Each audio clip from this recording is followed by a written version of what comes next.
Hello everyone, and welcome to my Days of Our Lives official channel. I hope everyone is having a wonderful day. Before we begin, please hit the subscribe button and give this video a thumbs up. A wistful Christmas Eve night is held at the Brady bar. In Horton Town Square, Paulina sounded dry subsequent to recording an exceptional Christmas message for the residents of Salem. Chanel said that she was stressed over Paulina, and she referred to tracking down Paulina in bed around midday sooner that day. Paulina started to hack as she contacted her throat.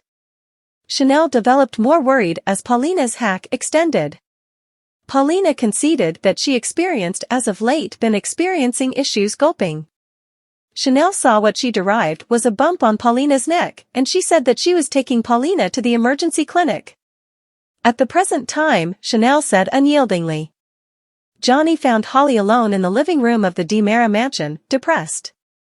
Holly said that the house was vacant and that Tony, Anna, EJ, and Nicole were spending Christmas Eve night away. Holly said she anticipated watching It's a Superb Existence with Johnny, who put down Holly's spirits when he said that he had plans to watch the film with Chanel. Holly groused that she would need to spend her birthday alone. Holly then jested that she was turning 17, and she said that 17 was the time of ascent in Illinois. Johnny was put off by the comment, and he asked Holly also at once more. All of a sudden, Johnny got a call from Chanel, who shared that she was at the medical clinic with Paulina. Johnny said that he would meet Chanel at the medical clinic. Johnny attempted to apologize to Holly, who said that she comprehended the reason why Johnny needed to leave. By the medical caretaker's station at the clinic a brief time later, Paulina attempted to minimize Chanel's interests. Johnny showed up and helped Paulina get a room. Chanel held Johnny's hand as she said thanks to him for being there for her. Johnny said that he wouldn't be elsewhere. Johnny revealed to Chanel that he had been diagnosed with a type of ocular cancer in 2010 after Paulina was led to a room. Chanel was shocked when Johnny uncovered that he wore a prosthetic eye. As Johnny encouraged Chanel to maintain faith regarding Paulina's health, they hugged. Back at the DiMera Chateau, Holly presented herself with a glass of scotch from the alcohol plate. After taking a sip of scotch, Holly groaned. Holly became drowsy over time and began texting Johnny. In her texts, Holly meandered aimlessly about her overwhelming inclinations for Johnny. As her buzz developed, Holly griped that nobody thought often about her. Johnny quickly realized Holly had been drinking when she called. Holly sulked that Johnny was a major, fat jerk, and she furiously hung up the telephone. Chanel urged Johnny to rejoin Holly subsequent to discovering that he had dumped Holly on her birthday. Chanel vowed to call Johnny with a report on Paulina. Johnny and Chanel kissed after declaring their love for one another. Before long, a while later, Johnny got back to the DiMera manor and found Holly dropped on the couch. Holly stirred in a dimness, and she was sorry for having dropped a glass before. Johnny's telephone rang as he spread a sweeping over Holly. Chanel advised Johnny that she was all the while standing by to hear from Paulina's PCP. Johnny requested that Chanel give his adoration to Paulina. Johnny and Chanel wished each other a happy holidays. After the call finished, Johnny moaned profoundly as he sat on the sofa close to Holly, who had passed out once more. Simultaneously, Chanel sat with Paulina in a test room at the clinic. Paulina pledged that she would be discharged from the hospital in time to spend Christmas at home with Chanel and Abe. Chanel appeared unsure, despite Paulina's assurance that she would be fine. At the Brady bar, Kate made martinis for her, Marlena, and Kayla.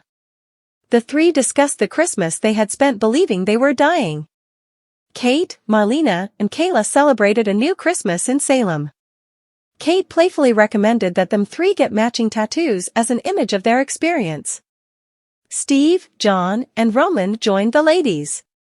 Roman shared that he felt the men had procured the option to be welcome to the party, considering that they had spent the past Christmas accepting their life partners were passing on. Kayla proposed that they all make the get-together an occasion custom. Everybody assembled, cheered, and toasted. When John thought back to the first friend he had made in Salem many years earlier, Steve, he got emotional. John's first visit to Salem in the 1980s was recalled to Steve and John. Steve noticed that everybody had accepted that John had been a killing machine. However, when I found you meandering around, all enveloped with gauzes, you appeared to be more similar to a lost doggy.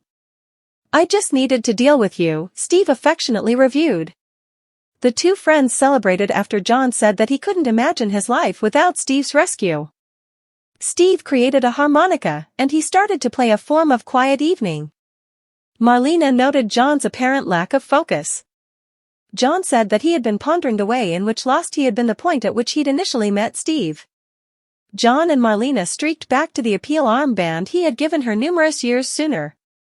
Kate commented that the armband was beautiful. You know, on the off chance that you would have let me know back, that we as a whole would be lounging around here many years after the fact, trading recollections as deep-rooted friends. John started prior to following off. Roman came up to say that the group had all been through difficult times. John noticed that he had no recollections of the individual he had been before he was John Dark. John added that it was only after he had discovered that Timothy was his dad that he had even needed to know who he had been. John went on to say that the love of Marlena and his friends had blessed him. So, that John Black guy, he is one lucky man, John said with emotion. Marlena, Steve, Kayla, Roman, and Kate were moved by John's words. Minutes after the fact, Kate was surprised to find that her ring was absent. Kate stressed that the ring had tumbled off while she had been heating up Christmas pies. Steve promised that he, John, and Roman would track down the ring. All at once, John started to hack subsequent to taking a taste from his glass. John found that the ring had been in his glass, and he deplored that he had nearly gulped it. When John joked that Roman's purchase of a ring that was too big to swallow was a good thing, Roman laughed. Kate reviewed how much the ring intended to her, and she streaked back to Roman having proposed to her with the ring in his grasp in 2022. Roman became wistful as he noticed that the ring had endured demise and the extraordinary past. Roman and Kate kissed after Kate promised that the ring would never leave her finger again. Roman requested help in wrapping Christmas presents. Steve groused that Roman shouldn't anticipate a lot, however Kayla said that Steve was the first mystery Saint Nick. Kayla recalled her long ago first Christmas with Steve. Steve and Kayla streaked back to Kayla being pregnant while she and Steve had been on the run from Victor. John reviewed his own past with Victor, and he said that he was thankful that Victor had taken John's insider facts to the grave. As Kate, Marlena, Kayla, and Steve wrapped presents, Roman got a call from Julie, who requested more pies for her Christmas Day supper. Steve and John developed frightened when Roman referenced that Julie had said that Constantine would spend Christmas at Doug and Julie's home with Maggie. Marlena induced that John was stressed, and she inquired as to whether he was okay. John mumbled in anguish, yeah, just, all this talk about the past has kind of got to me a little. John expressed gratitude toward everybody for an extraordinary night. Marlena, John, Steve, Kayla, Roman, and Kate wished each other a happy holidays as the gathering merrily completed the process of wrapping presents. Steve and Kayla kissed as a piano-themed variant of Oh Heavenly Night played behind the scenes on Christmas Eve night.